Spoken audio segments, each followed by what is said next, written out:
মানে সেই ইয়াম্মি এবং জোস বিফ রেজালা। এই যে ধনিয়া পাতা, এই যে ভাইয়া 300 টাকার একটা হালিমের প্যাকেজ দেখাচ্ছি আপনাদেরকে, আসেন। বিসমিল্লাহ পরে 300 টাকার একটা হালিম দিলাম। এই যে কতটুক শাহী হালিম, হালিমগুলো কিন্তু অনেকগুলো উপকরণ দিয়ে হালিম বানানো, একদম ঘন, দেখতে অনেক সুন্দর। এই যে দিলাম, এই হচ্ছে গিয়ে বেরেস্তা দিয়ে দিলাম। হালিমটা লুকিংটা জাস্ট ওয়াও।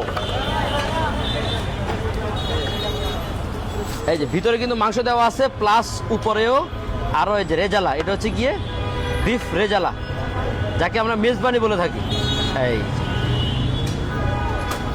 এই মেজবানি দিয়ে দিলাম, বাস এ হয়ে গেল একটা প্যাকেজ। এবার এটার সাথে আসবে হচ্ছে এই যে ধনিয়া পাতা, দাঁড়াও, হ্যাঁ, এই যে ধনিয়া পাতা, এই যে পেঁয়াজের বেরেস্তা, আর হচ্ছে গিয়ে একটু, বাস রেডি আমাদের মাত্র 300 টাকার একটা। দেখেন কত ইয়াম্মি এবং জোস, খেয়াল করছেন?